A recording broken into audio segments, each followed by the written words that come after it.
a memória mais antiga que eu tenho do Natal é do não Natal. E meus pais sempre moraram, até minha mãe falecer, muito perto do shopping em São Paulo, do Shopping Center Iguatemi. E eu me lembro muito pequena de andar no shopping, que ficava já enfeitado, e olhava aqueles Papais Noéis, aquelas decorações todas que já eram bonitas na época. E eu me lembro de ter perguntado para minha mãe se era possível que na noite do Natal alguém pudesse morrer. Então tinha alguma coisa que já na minha cabeça me dizia que era uma noite muito festiva. E eu me lembro exatamente onde eu estava no shopping quando minha mãe disse que sim, que era uma noite como as outras e que as pessoas podiam sim morrer. E aquilo para mim foi um choque cultural. Eu falei, como as coisas são tão alegres, iluminadas, coloridas, e como é que pode ter um episódio como esse de alguém morrer. Então, eu não tenho a lembrança de um primeiro Natal, eu tenho a lembrança da primeira, talvez, desilusão com o Natal que eu nunca vivenciei.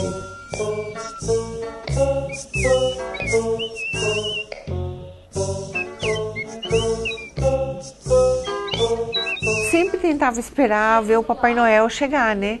Mas não conseguia. Éramos, assim, crianças que a gente dormia muito cedo.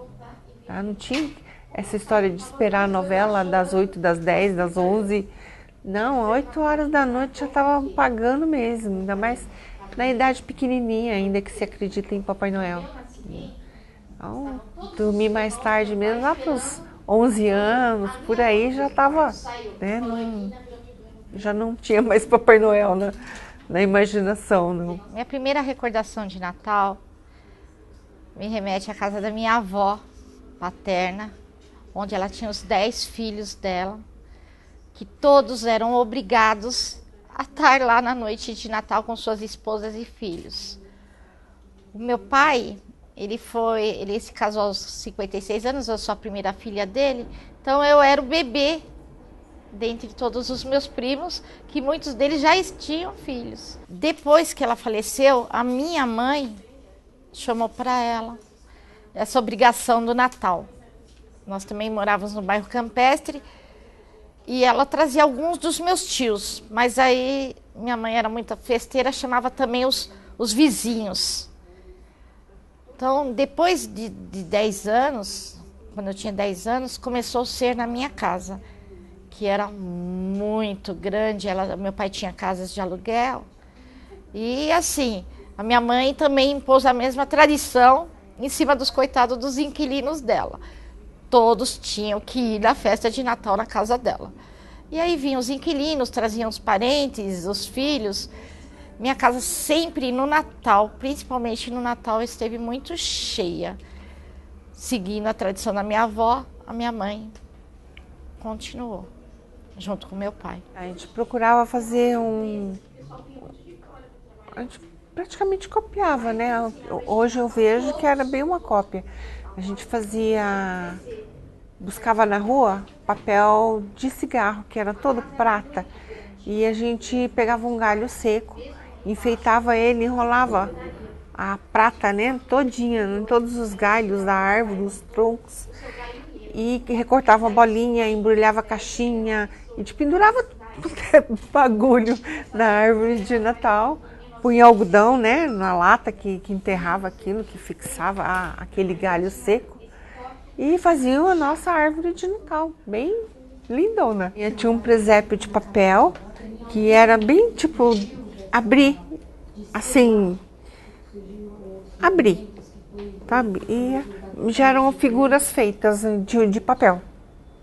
E eram figuras tipo fotografia, né? Gostava muito do meu avô, né? Ele ele não tinha aquela coisa também do Natal, mas para ele, Natal não era mais o nascimento de Cristo. Ele tinha como Natal a reunião da família. Então ele ficava mais feliz quando a família se reunia para falar de como está a sua vida, de como está isso, para se reunir, como era quando, no caso, meus tios e meus pais eram pequenos, quando eles se reuniam, então ele tinha essa lembrança. Então eu acho que a única lembrança boa que eu tenho de se reunir com a família nessa data seria o meu avô, que a gente era muito próximo, então a gente conversava bastante sobre várias coisas. Eu e minha irmã somos a primeira geração nascida no Brasil e tudo isso tem toda uma história que tem esse contexto de Natal, porque os natais sempre foram muito complicados na minha casa em função dessa estranheza que a gente tem com a cultura predominante do Brasil, que meus pais nunca fizeram muita questão de incorporar, ou nunca conseguiram. Os meus pais, ambos nasceram na República Tcheca, chegaram aqui, eu não sei exatamente o ano, mas mais ou menos na década de 50, e minha irmã nasceu em 58, eu nasci em 61, como eu já disse, e eles tiveram uma dificuldade talvez um pouco além da conta, né, para essa adaptação para o país. E o Natal, nesse sentido, não tem tanto a ver com a cultura europeia, mas tem a ver com a cultura que também não é religiosa, porque meus pais nunca foram religiosos, né, sempre fugiram muito da questão religiosa, mas a minha ascendência é judaica. Então, quando chegam essas datas que são muito marcadas pela religião católica predominante no Brasil, a gente tinha uma crise do que fazer. Então não se fazia. Eram datas que passavam mais ou menos em branco e que para mim era muito estranho e com a qual eu lido mal até hoje. Metade da minha família é católica, a outra metade é protestante. Alguns são anglicanos, outros têm essa mescla. E tem eu, né, que não tenho nenhuma das duas religiões, até porque eu sempre vivi quando era criança, eu me lembro, teve sempre essa guerra de religiões entre a parte protestante e a parte católica da família. Então, até por crescer no meio disso, vendo um falar que eu tinha que ir para um lado e o outro falar que tinha que ir para o outro lado, eu meio que não gosto de nenhum dos dois lados, assim, não acredito que nenhum dos dois lados seja uma fé, não sei se uma fé, não, acho que o dogma certo, entendeu? E conheci outros dogmas e decidi segui-lo. Pode-se dizer que eu sou pagão wicano, porém é um termo muito, muito amplo, assim, né? Tem várias vertentes, várias tradições que devem ser colocadas. Assim, nós acreditamos na roda do ano, ou seja, antigamente é uma religião pré-cristã, na verdade uma crença pré-cristã. A religião ela é dos anos 50, agora da década de 50, mas a crença ela é pré-cristã, ou seja, ela é uma crença que acredita em vários deuses, não apenas um deus. Então ela acredita que em tal época do ano você tem que rogar para um certo Deus. E na outra época do ano você roga para outro certo Deus.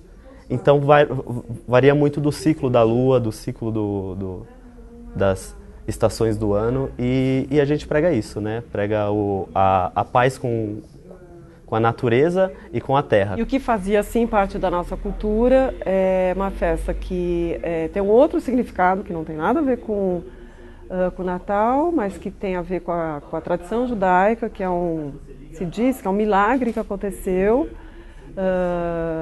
no qual, bom, contar um pouco a história, né, o templo antes de Cristo, em algum lugar da Palestina, tinha sido invadido e nos templos sempre precisa ter uma luz acesa, né, um azeite.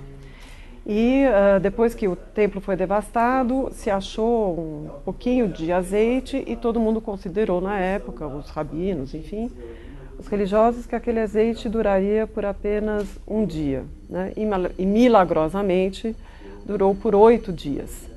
E é uma festa, então, muito alegre, né, porque se realizou um milagre, o templo ficou iluminado como deveria, com aquela chama, não é iluminação, né, integral, mas tem que ter uma chama pelo menos, e as pessoas se trocam presentes. E pelo calendário coincide muitas vezes com a festa de Natal. Então tinha uma migração, digamos assim, não se comemorava o Natal, mas se comemorava essa festa, que é a festa de Hanukkah, e que se acende a cada noite uma vela.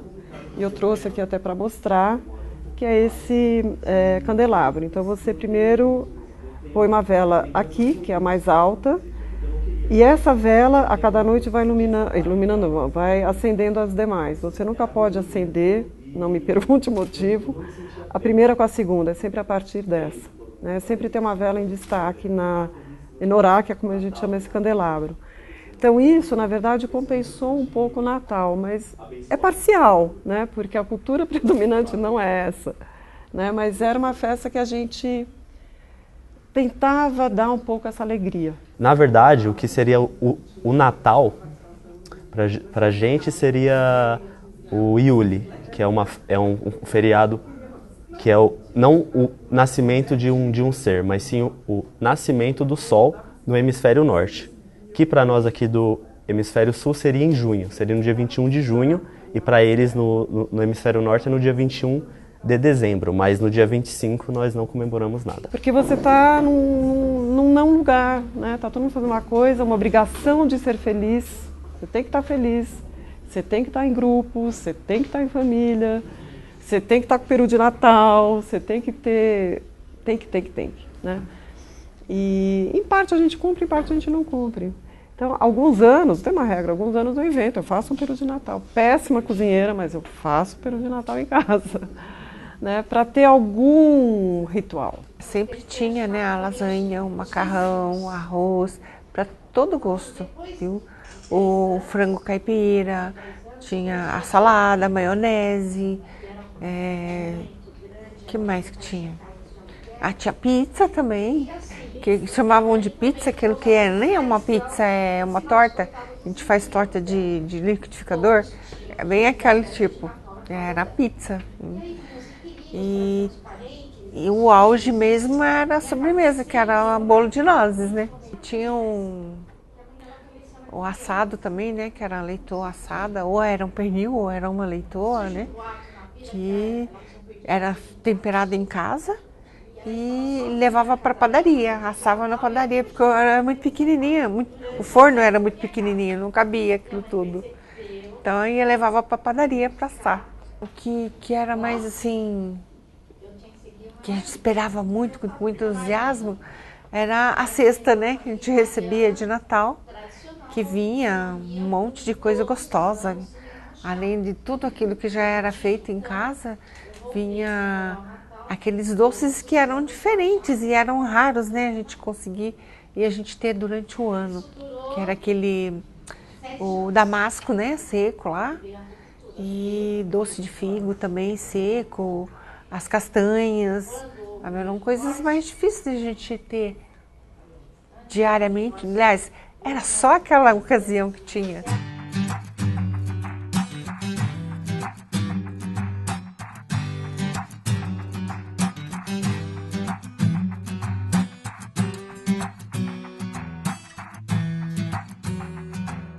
Aos 13 anos, 14 anos para ser mais exata, teve uma quebra nessa tradição, mas isso foi dentro de mim.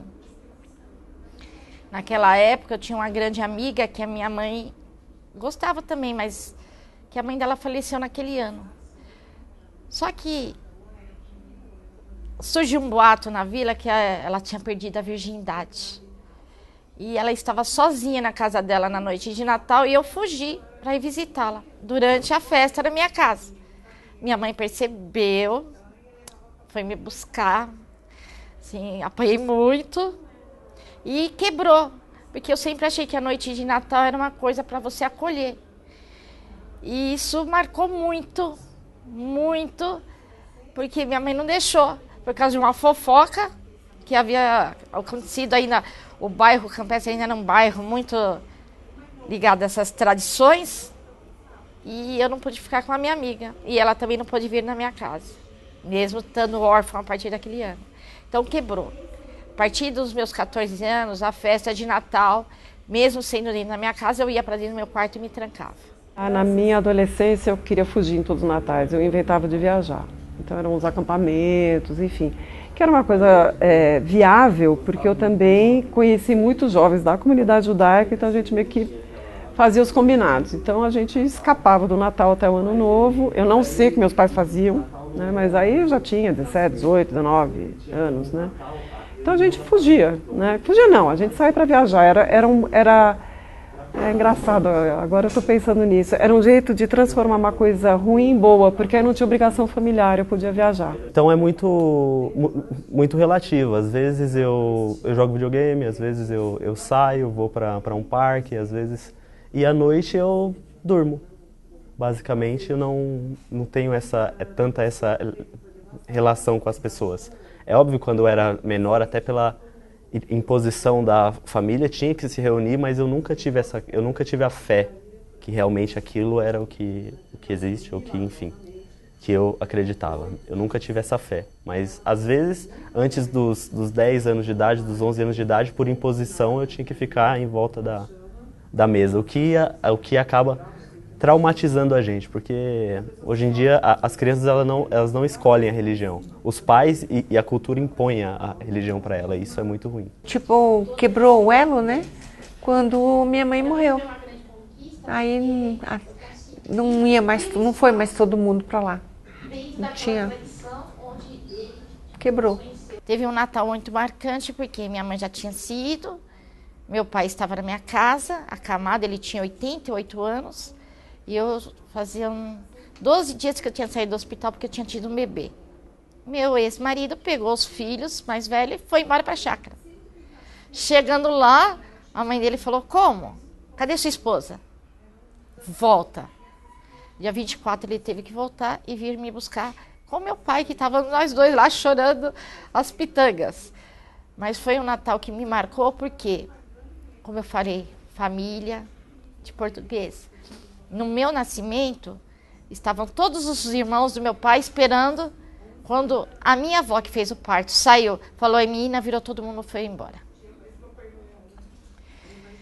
Porque não se teve a festa. No segundo, que foi o meu irmão, que foi homem, teve festa 2 dias. E nesse dia que meu marido me deixou sozinha com meu pai falou que antes ele tivesse tido todas as filhas mulheres. Então, para mim foi uma grande conquista, porque eu consegui o meu espaço dentro daquela tradição onde ele reconheceu que seria melhor ter tido todas as filhas mulheres, porque os homens nunca mais, desde o dia que ele se acamou, desapareceram. Quando meus filhos nasceram, a única coisa que eu fiz, diferentemente dos meus pais, que já quando fizeram, eu coloquei luzinhas. Eu moro numa casa, eu tenho um canteiro, enfim, que separa a rua da minha casa, tem umas plantas e uma árvore. Então a gente punha luzinhas na árvore piscantes, era o que dava para fazer. E meus pais colocavam a arvorezinha de Natal pequenininha, assim, dentro de casa, mas durou poucos anos. Na minha casa hoje não mudou muito, não. Viu? Assim, a gente reduziu, né, aquela comilança toda, que não precisava tudo daquilo. Era muita comida, gente, vocês não têm noção.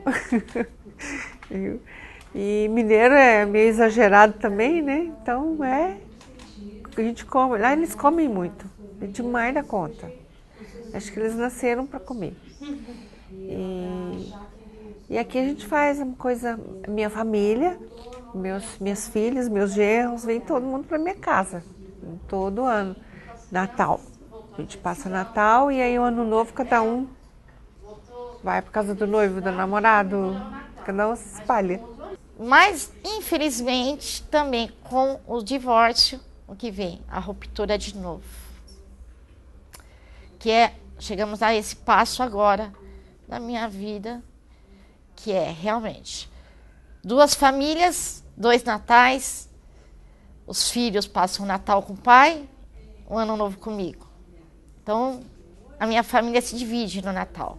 Os meus filhos mais velhos vão para a chácara ainda, mantém a tradição. E eu fico com o meu atual marido e minha filha mais nova. É triste, porque a pequena nunca teve aquele Natal que eu tive da família, todo mundo junto.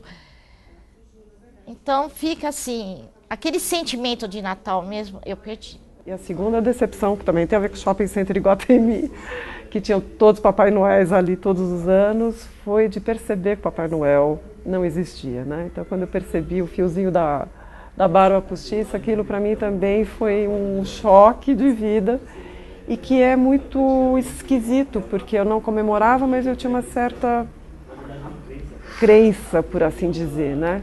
Então, era e não era o tempo todo. E isso permanece até hoje, é e não é.